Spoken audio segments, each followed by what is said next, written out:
5 राज्यों के विधानसभा चुनाव नतीजे पूरी तरह साफ हो गए हैं।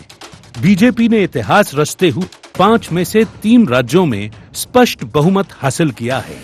पश्चिम बंगाल, असम और पुडुचेरी में भाजपा सरकार बनाने जा रही है।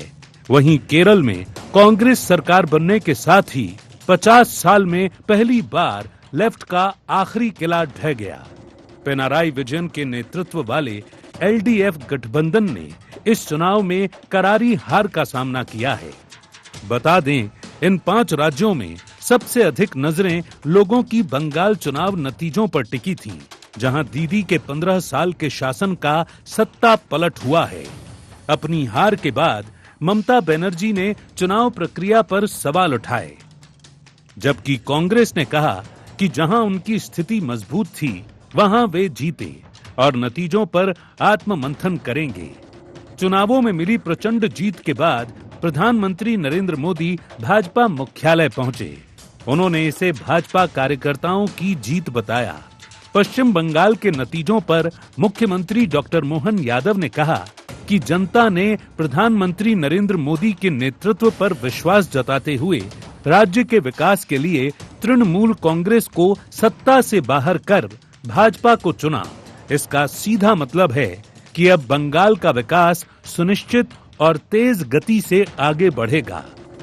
पश्चिम बंगाल, असम, पुडुचेरी में बीजेपी सरकार बनाएगी। केरल में कांग्रेस सरकार, लेफ्ट का आखिरी किला ढहा। तमिलनाडु में टीवीके ने डीएमके का 77 साल पुराना किला किया ध्वस्त। बीजेपी का पहली बार केरल में खाता खुला, 3 सीटें जीती। बंगाल की जीत के साथ गंगोत्री से लेकर गंगा सागर तक कमल ही कमल खिला हुआ है। उत्तराखंड, उत्तर प्रदेश, बिहार और अब पश्चिम बंगाल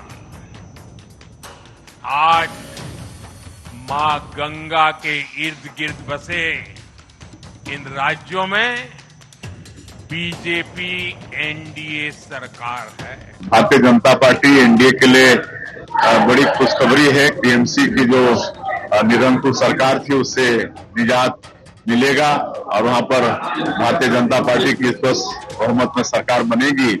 आसाम में तो निश्चित रूप से बनी रही है। पुडुचेरी में भी भारतीय जनता पार्टी वहां पर भी जीत रही है और तमिलनाडु, केरल में भी पहले से हम लोगों की स्थिति अच्छी हो रही है, तो वहां की जनता को बहुत बहुत धन्यवाद देते हैं। उधर 5 राज्यों के चुनाव नतीजों के बाद कांग्रेस ने संतुलित और सोच समझकर प्रतिक्रिया दी है। पार्टी का कहना है कि जहां उनकी पकड़ मजबूत थी वहां उन्होंने अपना दबदबा दिखाया। हालांकि कांग्रेस नेता सचिन पायलट ने बीजेपी की बम्पर बढ़त पर सवाल उठाए और कहा कि पश्चिम बंगाल में चौंकाने वाला रिजल्ट आया है। तमाम तरीके की बातें वहां से आ रही हैं। सीसीटीवी फुटेज से लेकर चुनाव आयोग पर सवाल उठाए गए हैं। चुनाव आयोग को सफाई देनी चाहिए। सचिन पायलट केरलम के लिए कांग्रेस के पर्यवेक्षक भी हैं। उन्होंने केरलम में कांग्रेस सरकार बनने पर राज्य की जनता को धन्यवाद दिया।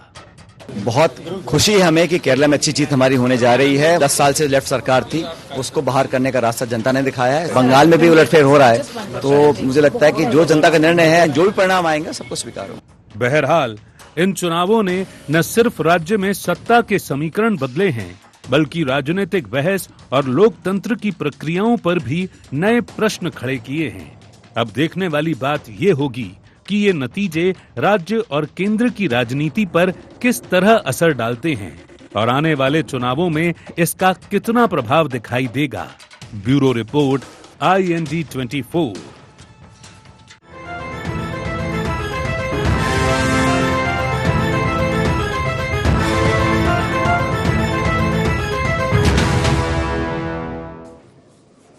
नमस्कार, जय जोहार, गुहार। छत्तीसगढ़ में आप सभी का स्वागत है। मैं हूं आपके साथ दिव्यांशु जोशी। तो देश के 5 राज्यों में हुए विधानसभा चुनाव के नतीजे पूरी तरह से साफ हो चुके हैं और इन नतीजों ने भारतीय राजनीति में बड़ा बदलाव ला दिया है।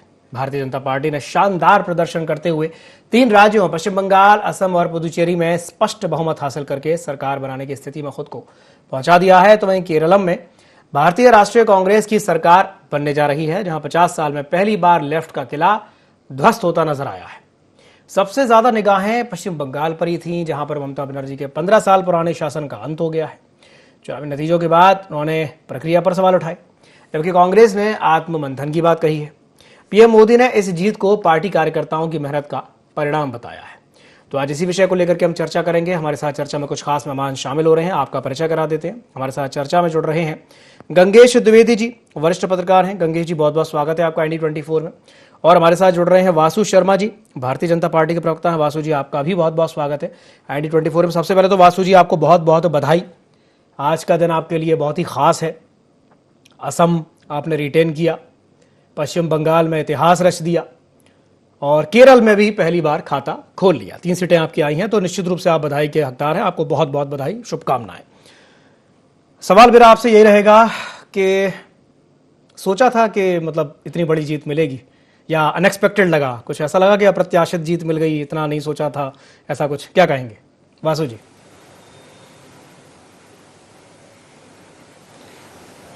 दिव्यांशु जी, देखिए निश्चित रूप से सबसे पहले तो बंगाल की जनता को, असम की जनता को, पौंडीचेरी की जनता को, तमिलनाडु की जनता को, सारे जहां भी राज्य में चुनाव हुए सारे जनता को मैं बधाई देना चाहता हूं। निश्चित रूप से उन्होंने अपना वोट दिया और जिस भी पार्टी को चुना वह उनका अधिकार है। लेकिन पश्चिम बंगाल की जो बात है दिव्यांशु जी, आपने देखा होगा पहली बार पहले वहां भय युक्त चुनाव हुआ करता था, लेकिन इस बार भय मुक्त चुनाव हुआ। और जब भय मुक्त चुनाव हुआ तो जनता ने किस प्रकार वोट दिया और कैसे टीएमसी के लोगों को उखाड़ फेंका वहां से, वहां की जनता ने टीएमसी के कुशासन से, टीएमसी के कट मनी की सरकार से किस प्रकार से लोगों को परेशान किया जाता था। और एक महिला मुख्यमंत्री होने के नाते ममता बनर्जी जी कहती थी कि रात के 8 बजे के बाद महिलाओं के बाहर निकलने का क्या काम। तो आप यही से समझ सकते हैं कि महिलाओं के अपराध में कितनी बढ़ोतरी वहां पर थी। जब स्वयं मुख्यमंत्री इस बात को कह रही है तो महिलाओं का मामला, महिलाओं के लिए मामला बड़ा गंभीर था। आरजीकर मेडिकल कॉलेज मामला हो, संदेश खाली का मामला हो, किस प्रकार से टीएमसी के लोग जिसका पीड़ित लोग थे उनके साथ खड़े नहीं हुए, वो खड़े हुए जो पीड़ित जो उनके अपराध किए थे उनके साथ खड़े हुए। तो कहीं ना कहीं जनता ने देखा है किस प्रकार से 15 साल के कुशासन को, कट मनी के सरकार को लोगों ने झेला है। कहीं ना कहीं उनपे ऑप्शन दिखा बंगाल की जनता को भारतीय जनता पार्टी का। और एक तरफ नरेंद्र मोदी की सरकार है जो लगातार अनेक राज्यों में भारतीय जनता पार्टी की सरकार है। उन्होंने देखा वहां के ट्रैक रिकॉर्ड को। भारतीय जनता पार्टी में उदाहरण के साथ इसलिए बता रहा हूं क्योंकि यूपी की बात कर ले। यूपी को अपन 10 साल पहले अगर देखेंगे, लगभग 10 साल योगी जी की सरकार में, तो वहां भी भय युक्त वातावरण होगा था। लेकिन कैसे भारतीय जनता पार्टी की सरकार बनी, वहां पर आप देखेंगे फैक्ट्रियों से लेके, व्यवसाय से लेके बड़े बड़े उद्योग वहां पर लग रहे हैं। यही कब ममता बनर्जी की 15 साल की सरकार में वहां से उद्योग धंधे पलायन कर गए, लोग पलायन करना चालू कर दिए और गुंडागर्दी इस प्रकार कि लोग भयभीत थे। आज जब चुनाव, सबसे पहले दिव्यांशु जी चुनाव आयोग को बधाई देनी चाहिए कि निष्पक्ष चुनाव कराने में उनका योगदान, अहम भूमिका चुनाव आयोग ने निभाया कि लोग आज लोकतांत्रिक तरीके से अपना मत का अधिकार बगैर किसी से डरे हुए आज वो वहां पर अधिकार दे पाए हैं। लोग ने भारतीय जनता पार्टी की सरकार चुनी है और प्रधानमंत्री मोदी जी ने कहा है कि अब भय मुक्त बंगाल बनने से कोई नहीं रोक सकता। चलिए ठीक है, हमारे साथ एक और मेहमान जुड़ गए हैं चर्चा में। अमित श्रीवास्तव जी शामिल हो गए हैं, कांग्रेस के प्रवक्ता हैं। अमित जी, स्वागत है आपका IND24 में और आपको भी बधाई। केरल में आपने 10 साल बाद वापसी की है और तमिलनाडु, जहां पर यह कहा जा रहा है कि जो इस बार एकदम ही अप्रत्याशित सा परिणाम निकल करके आया है, जोसेफ विजय चंद्रशेखर जिन्हें थलापति के नाम से भी जाना जाता है, उनकी पार्टी टीवी के, जिसने पहली बार ही चुनाव लड़ा और इतिहास रच दिया, और उसके साथ इस तरह की खबरें हैं कि आप कोएलिशन में गवर्नमेंट बनाने की स्थिति में है। अमित जी, फिर भी ये कहा जाएगा कि कहीं थोड़ी सी कमी तो रह गई। भाई असम की बात की जाए या तमिलनाडु की बात की जाए तो आपका परफॉर्मेंस वैसा नहीं रहा जैसे कि उम्मीद थी। क्या कहेंगे? जी, निश्चित तौर पे सबसे पहले तो मैं अपने अनुज वासु जी को बधाई देना चाहता हूं कि उनकी सरकार आई और निश्चित तौर पे सरकार चाहे किसी भी पार्टी की आए, कार्यकर्ता मेहनत करता है, इसलिए प्रचंड बहुमत से जो उनकी सरकार बंगाल में आई है, मैं उन्हें बधाई देना चाहता हूँ, और असम के लिए भी और पुडुचेरी के लिए भी। रही बात, आपने ठीक कहा, थोड़ी कमी नहीं बहुत कमी रह गई, मुझे ऐसा लगता है। और निश्चित तौर पे आपने ठीक कहा कि केरल की जनता ने हम पे विश्वास किया और तमिलनाडु में भी हम कोalition गवर्नमेंट बनाने जा रहे हैं, मुझे ऐसा लगता है। लेकिन इस पूरे चुनाव में, क्योंकि अगर आप देखेंगे तो कहीं ना कहीं बंगाल में जो तुष्टीकरण किया गया, ममता दीदी ने रास्ता दिखाया बीजेपी को और उसके कारण उनको स्पेस मिली।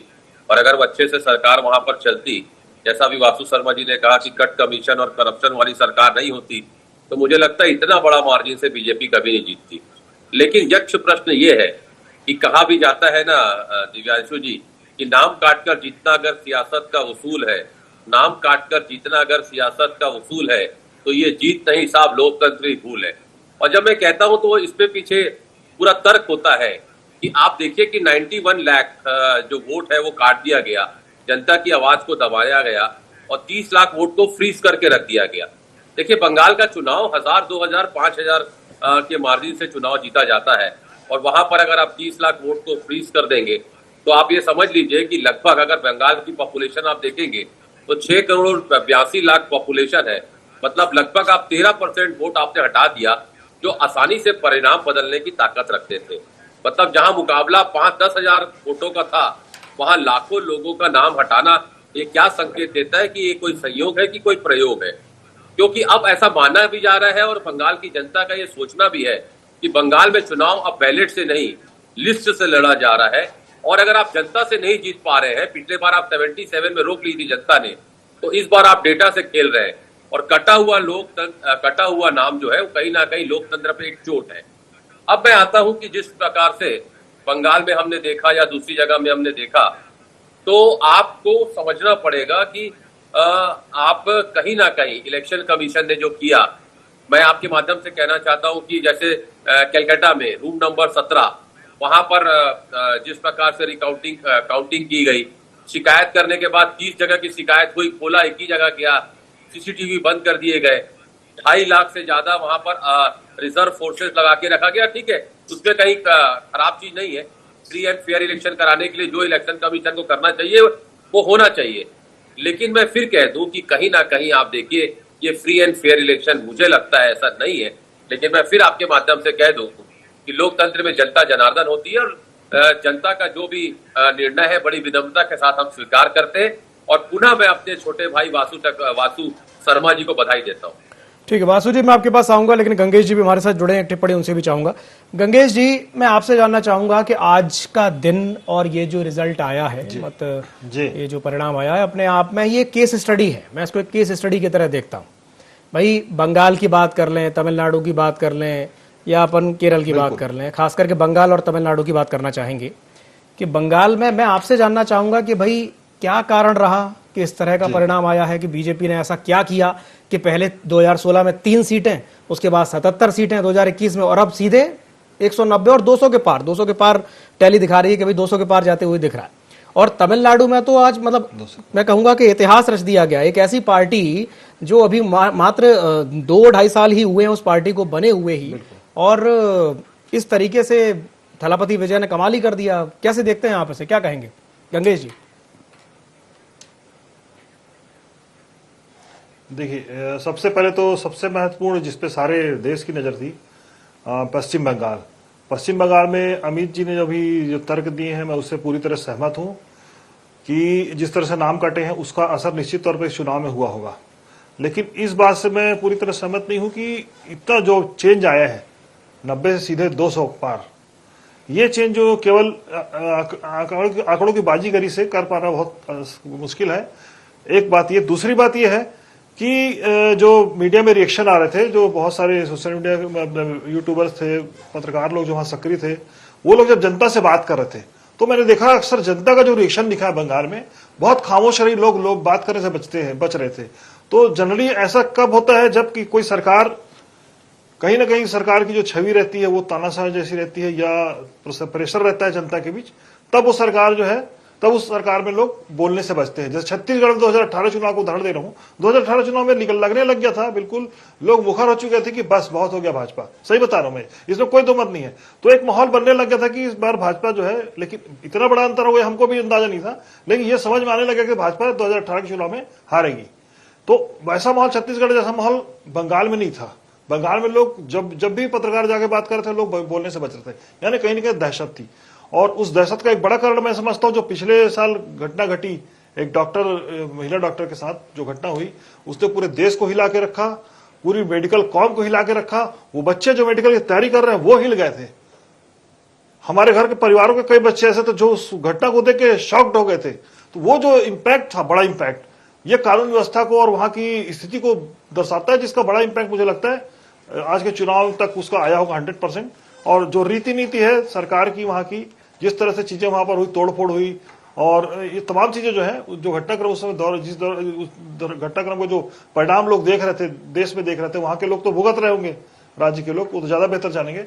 लोग खामोश होकर वोटिंग किए हैं और बहुत जबरदस्त चेंज आया है, जिसमें भाजपा सफल हुई है। ठीक है, चुनाव की जो गणितबाजी होगी, कुछ उसमें लगातार आरोप लगा रही कांग्रेस और विपक्षी, वो भी हो सकता है, कुछ असर डाला होगा उसने भी, 10-5 सीटों में 15 सीटों में किया होगा। लेकिन ये जो बड़ा चेंज है, ये निश्चित तौर पर भाजपा की सफलता है, इसमें बधाई देने में कोई गुरेज नहीं है। निश्चित तौर पर भाजपा कार्यकर्ता जो वहां पर मेहनत की है ग्राउंड लेवल पे जाके, उनका ये परिणाम है, मुझे ऐसा लगता है। एक बड़ा चेंज तमिलनाडु में भी आया है। बाकी सीटों में अपन ने जैसे देखा, कांग्रेस भी अपना सुधार कर रही है। जी हाँ, तमिलनाडु में देखिए जो बड़ा चेंज आया है, तमिलनाडु में देखिए जनरली मैं वहां की जो पॉपुलेशन को देखता हूँ, वो बहुत ज्यादा व्यक्ति पूजक जैसा रहता है। जैसे थेलापति है, वो एक तरह से वही फैमिली से आते हैं, हीरो वाली सीरीज। तो मुझे लगता है कि कहीं ना कहीं उन्होंने अपना एक इमेज बनाया उस क्षेत्र में, और जिस तरह से उन्होंने प्रचार करके अपना अभियान किया, ये उसका परिणाम वहां बहुत बड़ा चेंज आता है। मुझे डीएमके जो आए थे, जो कहना चाहिए उनका जूनियर एनटीआर की जो एंट्री थी, इसी तरह की कुछ एंट्री थी। आप अगर पुराना इतिहास देखेंगे, एनटीआर भी अचानक इस तरह से एंट्री किए थे और एकदम से उनकी पार्टी जीत के आ गई थी और डीएमके वहां पर सत्ता में आ गई थी। तो मुझे लगता है इस तरह का चेंज वहां दिखता है। और तीसरी बात देखिए, कांग्रेस भी तेजी से सुधार कर रही है, 2 राज्यों में उनका अच्छा परफॉर्मेंस आया है। बंगाल में भी कुछ अच्छा उम्मीद था, बंगाल में और सुधार आना चाहिए था। मुझे उम्मीद थी कांग्रेस की सीट यहां पर बढ़ेगी, लेकिन जो भी हुआ परिणाम, तो बंगाल में थोड़ा सा कांग्रेस को नुकसान हुआ है। हालांकि उनका भी प्रचार प्रसार अभियान अच्छा चल रहा था, लेकिन बाकी 2 राज्यों में उनका बहुत बढ़िया परफॉर्मेंस रहा है। असम में भाजपा ने अपने परफॉर्मेंस को दोहरा दिया है, पुडुचेरी में वापसी की है, वहां से कांग्रेस हट के भाजपा ने वहां पर जीत दर्ज की है। तो एक तरह से ओवरऑल देखा जाए तो आज भाजपा के जश्न का दिन है, और इसमें जीत तो जीत होती है, और इसको जीत के जश्न के अवसर पे बधाई देना ही सबसे अच्छा समय। बाकी तो हम आगे के सब अवसरों पर भी जब अवसर आएगा तो आलोचना करते रहेंगे, लेकिन यार निश्चित तौर पर भाजपा का दिन है और भाजपा ने बड़ी जीत दर्ज की पूरे देश में। चलिए ठीक है, वासु जी कुछ कहना चाह रहे थे शायद। जी वासु जी, आप बोलिए। दिव्यांशु जी, देखिए, एक तरफ भारतीय जनता पार्टी, जैसा आपने ही बताया कि 2016 में भारतीय जनता पार्टी की बंगाल में 3 सीट थी, 2021 में ये बढ़ के 77 हो गई। यानी इसके पीछे की मेहनत भारतीय जनता पार्टी का, चाहे केंद्र का मंत्री क्यों ना हो, चाहे सांसद क्यों ना हो, चाहे बूथ का कार्यकर्ता क्यों ना हो, उन्होंने जी तोड़ मेहनत की है। जी तोड़ मेहनत करके आज जो परिणाम 2026 में आपको दिख रहा है, ये 200 सीटें हमारे कार्यकर्ताओं, हमारे नेताओं की मेहनत है। अगर मैं आपको नाम बताऊं, गृह मंत्री अमित शाह जी 50 से 55 रैली रोड शो किए हैं। उसके बाद जब कलकत्ता लौटे थे तो रात के 2-2 बजे तक मीटिंग करते थे। प्रधानमंत्री मोदी जी लगातार 20 से 25 रैलियां किए, रोड शो किए, वो अलग, वो भी मीटिंग किए हैं। यानी हमारे अगर कार्यकर्ता और नेताओं के आप मीटिंग और परिश्रम को देख लेंगे, परिश्रम की पराकाष्ठा भारतीय जनता पार्टी के नेता कार्यकर्ता करते हैं, तब ये जाके रिजल्ट दिखता है कि 200 के पार। बंगाल में कोई सोच भी, कल्पना भी नहीं कर सकता था, जहां पार्टी 10 साल पहले 2 सीट थी, आज 200 से ज्यादा पार्टी की सीट आ रही है। तो ये कल्पना से परे है, क्योंकि मेहनत है पार्टी की। और दूसरी बात जो कह रहे हैं, अमित जी कह रहे थे, देखिए ये सवाल बड़ा अजीब है दिव्यांशु जी। कांग्रेस केरल में जीत गई, वहां पर चुनाव आयोग ने अच्छा काम किया। विपक्षी पार्टी तमिलनाडु में जीत गई, चुनाव आयोग ने अच्छा काम किया। लेकिन भाजपा जहां जीत जाती है, वहां पर ये अलग अलग तरीके खोजने लग जाते हैं। दिक्कत इसमें नहीं है दिव्यांशु जी, दिक्कत इसमें है जब हार का ठिकरा आप जनता और चुनाव आयोग पे फोड़ने के बजाय राहुल गांधी जी पे फोड़ेंगे। आपके जो शीर्षस्थ नेता हैं उनकी कमियों को अगर आप नजरअंदाज करते रहेंगे तो हाल ऐसा ही चलते रहेगा, आपकी पार्टी आगे नहीं बढ़ेगी। इसको पहले आपको सोचना पड़ेगा। दूसरी बात है राहुल गांधी जी तो वही नेता है। राहुल गांधी जी इसे एक मिनट एक बात और एक दिव्यांशु जी एक बात और, राहुल गांधी जी वही नेता है। लोकसभा के समय 95 चुनाव उनके नेतृत्व में चुनाव हार चुके थे, आज उनका शतक हो गया है, यानी 100 चुनाव उनके नेतृत्व में हार चुके हैं। एक छोटा सा आंकड़ा और दे रहा हूं, यानी भारतीय जनता पार्टी इन 10 से मोदी जी के जीतने के बाद 10 से 12 सालों में 4000 से ज्यादा विधायक जीतने का track record Bharatiya Janata party के पास है, और वही उल्टा कांग्रेस के पास 3000 से ज्यादा विधायक वो हारे हैं इस 10 से 12 साल में। ये राहुल गांधी जी का ट्रैक रिकॉर्ड है।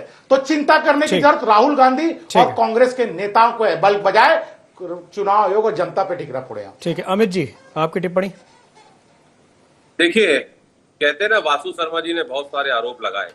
मैं तो सिर्फ एक ही चीज कहना चाहता हूं कि वोट देना संवैधानिक अधिकार है, और कहीं ना कहीं अगर मौलिक अधिकार जो है, संविधान ने अधिकार दिया वोट देने का, और बड़े स्तर पे अगर आप नाम हटाते तो कहीं ना कहीं उनके अधिकारों पे आप हस्तक्षेप करते, जिसका असर पड़ता है। और निश्चित तौर पे मैं आपके माध्यम से यह भी कहना चाहता हूं कि यह पूरी चुनाव प्रक्रिया जो चुनाव के ऐन पहले लाई गई, क्या ये संवैधानिक अधिकार का मामला नहीं है? और मैं एक और बात कहना चाहता हूं कि कितने लोगों ने आवेदन किया, कितने लोगों का आपने नाम काटा, कितने लोगों ने अपील की, और कौन कौन से जिलों में आपने नाम काटा, उसको आप अभी तक आपने डिस्क्लोज नहीं किया है। दूसरा, मैंने कहा ना, चुनाव के ठीक पहले हम जो टाइमिंग पे प्रश्न उठा रहे हैं कि ये टाइमिंग खुद सब कुछ बयान कर रही है, हमें कुछ कहने की आवश्यकता नहीं है। अभी आप कह रहे थे वासु जी 100 चुनाव हारे और इतना 18 घंटे प्रधानमंत्री जो है लगातार काम कर रहे हैं, गृह मंत्री जी काम कर रहे हैं। वासु शर्मा जी 55 रुपए से 95 रुपए पहुंचा दिए 18 घंटे काम करके।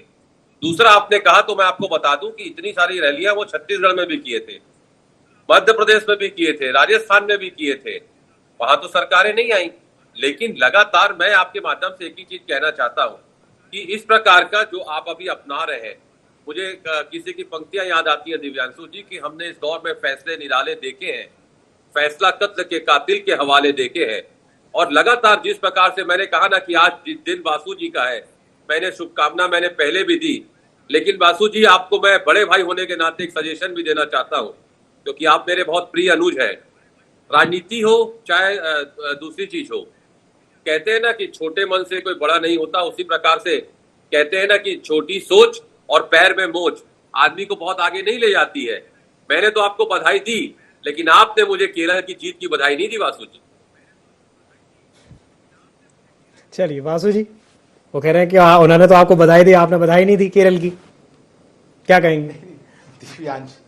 फ्लिप कर गए होंगे वासु। मैंने तो कहा ना, केरल में कांग्रेस पार्टी केरल नहीं दिव्यांशु जी केरल में, आप 2 मिनट, केरल में मैंने तो कहा ना, केरल में जब कांग्रेस पार्टी जीत गई तो उसमें चुनाव आयोग इनको अच्छा काम कर रहा है। यही दिक्कत है, जनता भी देख रही है दिव्यांशु जी। यानी आप जहां जहां जीतेंगे, चाहे हिमाचल जीत जाइए, चाहे और कर्नाटक जीत जाइए, तो वहां पर चुनाव आयोग ने अच्छा काम किया। और जहां तक वोट काटने की बात है, वोट काटने का तरीका है, वोट कटा है जिसके पास। अगर दिव्यांशु जी मैं आपसे पूछता हूं, SIR में आप रहते हैं, छत्तीसगढ़ में रहते हो, हमारे यहाँ भी SIR हुआ, आपका मेरा नाम तो नहीं कटा ना, आपका मेरा नाम तो नहीं कटा ना भाई। इसलिए जिसके पास अगर दस्तावेज होंगे उसका नाम नहीं कटेगा, ये प्रैक्टिकल बात है। इसको गुमराह करने की जरूरत नहीं है। चुनाव आयोग केवल उसी का नाम काट सकता है जिसके पास दस्तावेज नहीं हो, ऐसे जिसके पास दस्तावेज हो उसका नाम नहीं काट सकता भाई। यानी घुसपैठियों का समर्थन मत करिए, घुसपैठिए देश के लिए नुकसानदेह है। क्या परिणाम बदलेंगे और अधिकार मिल जाएगा? तो चलिए, समय की बाध्यता है। अरे आप बहुत सारे ऑप्शन है, और ऑप्शन है वो जाएंगे आगे, उनका नाम जुड़ेगा। गंगेश जी से एक टिप्पणी लेते हैं, गंगेश जी से एक छोटी सी टिप्पणी लेते हैं, उसके बाद मेरा ये कहना है जो नाम लोग नहीं दिखा पाए उसका नाम कटा है। ठीक है, गंगेश जी आपकी एक संक्षिप्त टिप्पणी हो जाए, उसके बाद चर्चा को समाप्त करेंगे। जी गंगेश जी। सबसे पहले तो मैं भी जी सबसे पहले तो अमित भाई को बधाई मेरी तरफ से भी, क्योंकि मैंने बधाई नहीं लेकिन उल्लेख किया दोनों जगह का जीत का, और एक जगह पिछड़ने की एक मलाल है। दूसरा, पश्चिम बंगाल में मुझे लगता था और बेहतर कर सकती थी कांग्रेस, जिस तरह से वर्किंग हो रही थी। और ये चुनाव जो है बिहार की तरह से नहीं था, बिहार से अलग था। इसकी भी मतलब इसमें निश्चित तौर पर भाजपा ने बहुत मेहनत की है, जो वासु जी बोल रहे थे, कार्यकर्ताओं की मेहनत है निश्चित तौर पर दिख रही है। दूसरा, एंटी इनकम्बेंसी जबरदस्त थी, जिसका परिणाम ये इतना ड्रास्टिक चेंज जो आता है, ये बड़ा एंटी इनकम्बेंसी का परिणाम रहता है, इस तरह का परिणाम जो आता है। तो ये है निश्चित तौर पे। और फिर से मैं एक बार दोहरा दूं कि आज भाजपा का दिन है, भाजपा के लोगों को बधाई देने की जरूरत है, उनकी मेहनत आज रंग लाई है। कांग्रेस के भी मेहनत का दिन है, 2 राज्यों में उन्होंने बहुत अच्छा किया है, उनको भी बहुत बधाई है। ठीक है अमित जी, जल्दी से कुछ कहना चाह रहे तो अपनी बात पूरी कर लीजिए। निश्चित तौर पे आपने जी विजय की बात की थी, वो मेरे बहुत ही फेवरेट एक्टर है, मैं उनकी मूवीज देखता हूँ और निश्चित तौर पे मुझे भी वो बहुत पसंद है और उन्हें भी शुभकामनाएं, बधाई। जी जी बिल्कुल सही कहा आपने।